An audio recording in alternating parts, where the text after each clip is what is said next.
ينفع تبقى مليونير في ألمانيا؟ عايز تبقى مليونير؟ الورقة دي مثال كده انا كنت عايز اوريهولك، وهو المثال ده اللي من الاخر هيوضح لك الكلمة اللي هقولها لك في اخر الفيديو، ازاي تقدر انك انت تجيب فلوس. بص يا معلم، تعالى الأول نشوف إيه أكتر دول في العالم عندها كمية ناس أصحاب الملايين. عندك رقم واحد أمريكا طبعا، رقم اتنين الصين، تالت حاجة وهي الحاجة الوحيدة اللي موجود منها أصلا من أوروبا وهي فرنسا، بعدين تيجي طبعا كوكب اليابان. يعني من الآخر ألمانيا أصلا مش موجودة، مفيش دول تانية من أوروبا فيها ناس اصحاب ملايين بالكميه الضخمه دي غير فرنسا. طب تعالى بقى نشوف المانيا نفسها فيها كام واحد مليونير. اديك شايف يا عم اهو، المانيا فيها 2 مليون مليونير، ودول بيمثلوا بس 8% من كل الناس اللي عايشه في المانيا. طب هل ده معناه انك انت برضو ممكن تبقى مليونير في المانيا؟ طيب بص بقى، تعالى نتكلم كده في ايه، في الكلام الصح. عشان تبقى مليونير وتعدي وتلعب في الملايين، تكون موجود فين وعايش في انهي بلد؟ ناس كتير فاكره ان هي اول ما هتسافر بره بلدها وتعيش عيشه الغرباء والاجانب والخواجات هيبقوا معاهم فلوس بالملايين.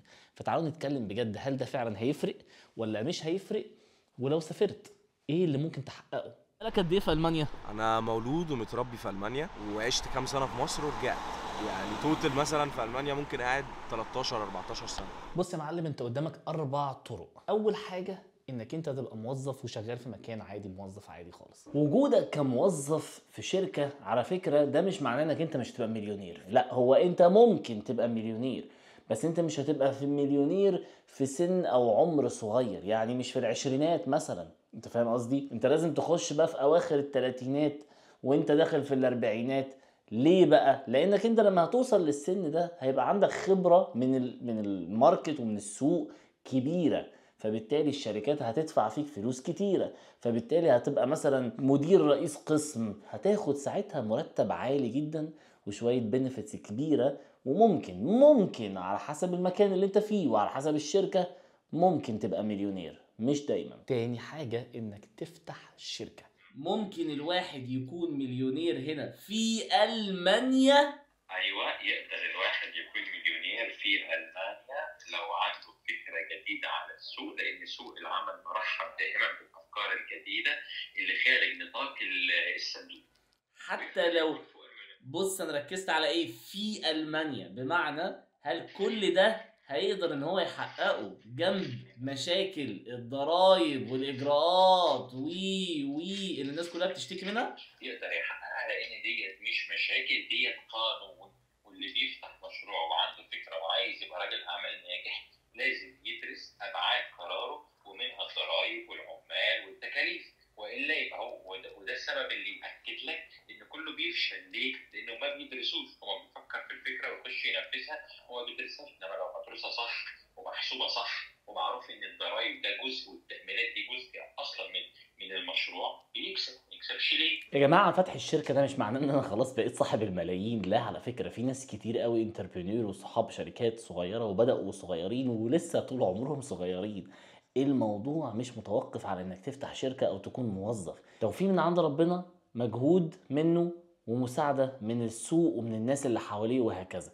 فالامثله البسيطه اللي احنا بنشوفها على النت، الناس اللي ناجحه في مجالها، ده مش معناه هو عشان نجح وفتح شركة يبقى انا هنجح برضو لما افتح شركة، او هو نجح لما بقى مدير كبير في الشركة يبقى انا برضو لو بقيت مدير هبقى ناجح. لا، ما انت ممكن تبقى مدير في شركة عملاقة بس البوزيشن ده، الوضع بتاع المدير ده ما بيدكش فلوس كتيرة. كل واحد وليه قصته وكل واحد وليه طريقته. اللي انا عايز اوصله لك من النقطة دي انك انت لو فتحت شركة برضو ما هوش شرط تكون مليونير، بالعكس هيبقى في وقت كتير جدا ومجهود كبير جدا رايح لاستثمار في ثقة وفي تعلم وفي معلومات كتير انت بتبنيها في شركتك، ولكن مش شرط اساسي تكون مليونير. فساعتها بيني وبينك مش هتفرق كتير انت فتحتها فين. رابع حاجه انك تستمر في البلد اللي انت فيها سواء عملت اي حاجه من 1 و2. عشان كده بقولك مش هتفرق فتحتها فين، المهم انك انت تكون دارس السوق اللي بتفتح فيه الشركة كويس. المهم انك انت عارف كويس اوي انك انت لو فتحت الشركة دي في المانيا او عندك في مصر او في اي دولة عربية، ما انت ممكن تبقى مليونير ومن اصحاب الملايين بس عايش في مصر.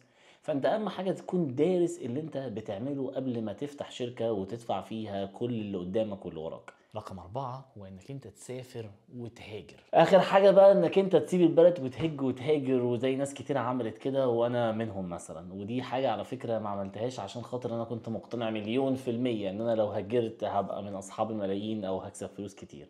لا، انا كان هدفي في السفر حاجة واحدة بس، ان انا اجمع خبرة من كل مكان ومن كل دولة مختلفة على قد ما اقدر في نفس المجال اللي انا فيه، في المحاسبة او في المالية اللي انا فيها، من كل مكان مختلف، بحيث يوما ما يكون عندي كتلة من المعلومات في اماكن وفي ريجنز وفي كل حتة مختلفة، وابقى واحد مميز في مكاني بمعلومات غيري مش عندها. وده هدفي اللي انا بحاول اوصل له على قد ما اقدر. عشان كده لما رحت دبي ورحت الامارات كان هدفي ان انا اتعلم من الخليج، ودلوقتي لما بقيت في المانيا فانا هدفي ان انا الم على قد ما اقدر في اوروبا. ده هدفي انا الشخصي، وعلى فكره ممكن انجح فيه، ممكن ابقى فعلا من اصحاب الملايين، وممكن ما انجحش خالص فيه وابقى عادي جدا عايش متوسط راضي بحالي باللي انا فيه. ولكن الهجرة يا جماعة مش معناها انك انت اصبحت مليونير. نفوق ونبقى عندنا وعي للنقطة دي، لان في حاجات كتيرة قوي كتيرة قوي جنب دي انت بتضحي بيها. انا متأكد اللي بيتفرج ورايا ورا الكاميرا دي هو مش عارفها، وانا شخصيا ما كنتش اعرفها غير لما دخلت في رحلتي مطبات وكنت لازم اعديها، سواء بقى بالصبر، بالدعاء، بالصلاة، بالحرب بينك وبين الناس اللي شغاله معاك، مشاكل بينك العرق بتاعك ودينك واسمك وعنوان، كل حاجه ممكن تبقى مشكله كبيره قوي ليك، انت مش مدرك قد ايه ممكن تبقى صعبه. بس انت لازم تنجح في التحدي ده ولازم تعديها لو انت عايز انك تستمر. بمعنى انك تستمر بس كتعيش وتبقى واحد زيك زي اللي موجود جنبك، مش انك تبقى مليونير بس. ينفع تبقى مليونير في ألمانيا؟ هو ينفع بس صعب. مش كل الناس تبقى مليونيرات لما بيسافروا بره في اوروبا او في اي حتى او حتى الخليج. على فكره النجاح ممكن يحصل في اي مكان وفي اي حته، بس هي الفكره، واللي بيفهم اللعبه صح هو اللي بيبدا من الاول عنده وعي كفايه ان هو عايز يعمل ايه، ويكون بيحب الحاجه اللي هو بيعملها. والحاجه دي على فكره ممكن تبقى حاجه في منتهى التفاهه بالنسبه لك، لكن يوما ما ممكن عادي جدا تكبر معاه. أنا بموت في المفاجآت يا اسطى. تعال نشوف راي الناس هنا في المانيا. يعني في إزاي؟ بلد تانية اسهل، لان انت هنا بتدفع ضرائب كتير وفي حاجات كتير لازم تعملها، ولو عايز تفتح شركة لازم تروح تاخد جنيميجونج اللي هو الموافقة من الحكومة الأول، وحوارات كتير وإجراءات كتير. فأنا أنصح أي حد لو عايز يبقى مليونير أو لو عايز يفتح مشروع أو عايز يعمل حاجة لنفسه يعملها بره ألمانيا أحسن. طب انت سؤال، انت ليه اصلا قلت مشروع بقى؟ ايه انواع الناس اللي انت شايفهم اللي ممكن يبقوا اصحاب الملايين يعني؟ هو أنت لو شغال عند حد أو لو شغال في شركة، أظن إن أنت على طول بيبقى ليك ليميت. يعني أنت مش صعب إنك تبقى مليونير وأنت مش عامل حاجة لنفسك. فأنا شايف إن أنت لازم تبقى سيلف امبلويد الأول، أو لازم الأول تعمل حاجة لنفسك أو حاجة أكبر، وتفكر في حاجة مش كل حد بيعملها عشان تبقى مليونير يعني. طب سؤال، يعني هو السيستم هنا، انت قلت نظام الضرايب، هل انت شايف السيستم اصلا حتى لو انا بقيت واحد صاحب شركة وجبت فلوس كتيرة وبعت كتير برضه ممكن ابقى مليونير فعلا ولا مش ممكن؟ هو انت ممكن تبقى مليونير بس في بلد تانية هتبقى يعني مليونير، يعني ممكن يبقى معاك كذا مليون، يعني بدل ما تبقى في ألمانيا مليونير بس. يعني الواحد يبقى غني اكتر فين؟ لا، تبقى غني اكتر في بلد تانية، مش في المانيا. مش في ألمانيا. انا شايف مش في ألمانيا، بس الصراحة الضرايب وكل الحاجات اللي انت بتدفعها دي بتترد لك برضه. يعني عندك الطرق وعندك كل حاجة موجودة هنا. يعني هي ألمانيا اصلا تقريبا اتبنت على الضرايب، فانت بتبقى عايش في مجتمع نضيف وفي بلد نضيفة، بس في نفس الوقت الفلوس اللي انت بتعملها مش بتروح كلها في جيبك يعني، او مش بتعمل بيها اللي انت عايزه. هل الواحد ممكن يكون موظف مليونير في ألمانيا؟ لا دي صعبة، دي بقى اضمنها لك بنسبة 1,000,000% صعبة. قول لي ليه؟ أولا كلمة موظف يبقى اوتوماتيكلي عنده وقت معين من العمل ما يقلش عن 40 ساعة في الأسبوع، ففكرة إن هو يبقى عنده مجهود يعمل مشروع تاني ده يعني يبقى سوبرمان. نمرة واحد. نمرة اتنين، لو حتى نجح ولقى الوقت وعمل المشروع ده شريحه الضرائب بتكون عاليه جدا، بس انا بسمع ممكن توصل 49 او 50%. هل الواحد لو هو موظف عادي من غير ما يفتح بيزنس، هل ممكن ان هو برضه يبقى مليونير؟ لا في المانيا لا، في مصر في المانيا لا. اه متاكد من الاجابه؟ يعني هقول لك، هو اصل الموظفين شرايح ورواتب. ايوه. ها، يعني انت تقدر تقول لي انت بتشتغل ايه، انا اقول لك مرتبك في حدود كده، اي شيء. هل الحدود دي ممكن تاخدك للمليونير ولا لا؟ لا طبعا، لا طبعا. مهما كان موضعك. لا ممكن في ناس مليون، في مثلا في بقى مدير بنك، بس في مدير بنك انا ما اعرفش مثلا بروفيسور في مشفى كبير جدا جدا. اوكي. لا ممكن دخله يوصل مثلا 16 18 الف يورو، فهو عنده في السنه مثلا يقدر يعيش في مبلغ معين، عنده في السنه 100,000 على جنب، عايش ب 7 8 وبيوفر. لا ده 100,000 يورو ده رقم كويس جدا في المانيا، رقم يخليك طبعا تملك اي شيء في المانيا. طبعا اي شيء طبعا. بمعنى كلمه اي شيء، مهما كان نوع السياره وتجيب عقارات وتبيع وتأجر وحاجات كتير. علشان تعالى بقى نتكلم انهي فيهم احسن واعمل ايه فين علشان اوصل للحته دي. تعالوا معايا كده اما اوريكم اللي انا عايز ايه اشرحه لكم، بس قبل ما نخش تعالى ما تنساش دي بتحصل. تعالى اوريك بقى كده، هشارك معاك شويه حاجات انا نفسي اشتغلت عليها وفكرت فيها كتير واخدت مني وقت. قبل ما نخش هنا تعالى، ايوه هو ده اللي على المكتب، الورقه دي مثال كده انا كنت عايز اوريهولك، وهو المثال ده اللي من الاخر هيوضح لك الكلمه اللي هقولها لك في اخر الفيديو، ازاي تقدر انك انت تجيب فلوس. بص يا معلم، الموضوع سهل على فكره ومش معقد، بس هو لعبته في اخر الفيديو. بص هنديك مثال بسيط، وتخيل معايا الورقه دي على الارض الواقع، ماشي؟ بص انا امسك لك القلم اهو. اول حاجه تخيل انك انت معاك 100 يورو، تمام؟ 100 يورو بس، ازاي تقدر تحوشها او ازاي تقدر انك انت من الاخر تستثمرها؟ بمعنى اصح، ال 100 يورو فيهم 20 يورو 5 مرات. حلو الكلام. هنقسمها بالشكل ده. اول حاجه، اول 20 وديها في حاجه اسمها اي تي اف اس. اي تي اف اس دي اللي ما يعرفهاش خش اعمل عليها جوجل واقراها، هتلاقيها ان هي حاجه حلوه جدا وبجد استثمار كويس جدا، يعني محتاج شويه مذاكره بس نتيجته حلوه. طيب تاني 20 هتروح فين؟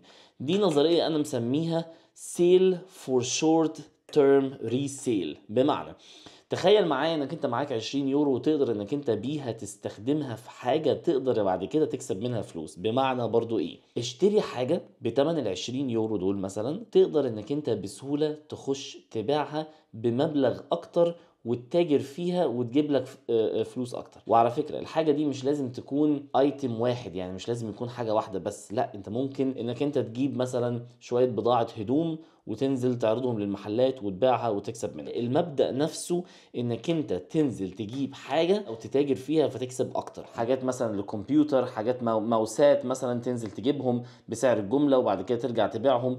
المهم ان دي حاجة بالجملة وترجع تبيعها، وفي الاخر هتكون استثمرت جزء واحد بس من الفلوس اللي انت محوشها بصفة عامة واللي انت عايز تستثمرها. طيب تالت 20 هتروح فين؟ فور شورت رنت. يعني انت بمعنى هتشتري حاجة وهتخش بعد كده في وقت قصير جدا تقدر انك انت تأجرها. ناس كتير قوي هتستغرب يعني ايه اجرها يا اسلام. بص يا باشا، انت ممكن بمنتهى البساطة جدا تجيب سماعات ضخمة اللي هي الكبيرة ديت، تشتريها كاملة وتأجرها بعد كده لقاعات الأفراح مثلا. فخش جيب لك مثلا 2 3 منهم وخليهم عندك في البيت واعرضهم للناس وانزل اتكلم معاهم، وانا عندي وممكن أجرها لكم عادي زي الفل.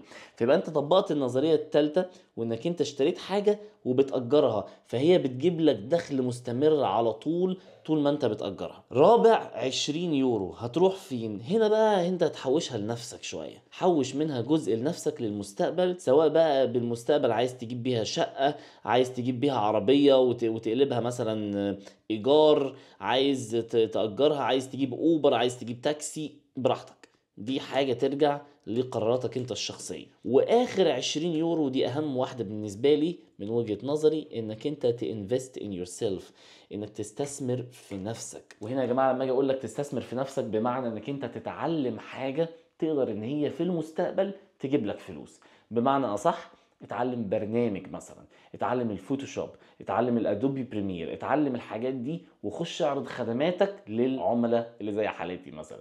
يعني اتعلم حاجة كويسة، ميزة تقدر بيها انك تستثمر وتعمل بيها بيزنس جنب شغلك الرئيسي وجنب دراستك وجنب كل الحاجات اللي انت بتعملها اساسية في حياتك وما تتغيرش. صدقني بالطريقة دي تبقى وصلت لآخر كلمة بقى في الفيديو اللي أنا عايز أقولها لك، واللي هي تحدد مصادر الدخل. لازم تفهم النقطة دي، مهمة جدا. الكلام ده مش في التحويش بس، الكلام ده مش في الاستثمار بس الكلام ده عشان بس تقدر انك انت تعيش وتتواكب مع اللي بيحصل دلوقتي في الاقتصاد على مستوى العالم كله. انك انت على قد ما تقدر تجيب افكار مختلفة زي ما انا شاركت معاك، وانك انت تحدد مصدر الدخل بتاعك. ما يبقاش مصدر الدخل فقط من الوظيفة بتاعتك وبس، لا، حاول انك انت توزع مصدر الدخل بشكل ان هو بعد 3-4 سنين تقدر ان هو يجيب لك عائد، وتلاقي نفسك داخلك مبلغ من حاجة انت بتأجرها، مبلغ من شوية بضاعة بتجيبهم وتبيعها، مبلغ من استثمار على مثلا سي البورصة او اي حاجة، مبلغ من مش عارف ايه، وكل ده جنب شغلك الرئيسي. في الحالة دي نبدأ بقى نتكلم ونقول ممكن انك تبقى مليونير.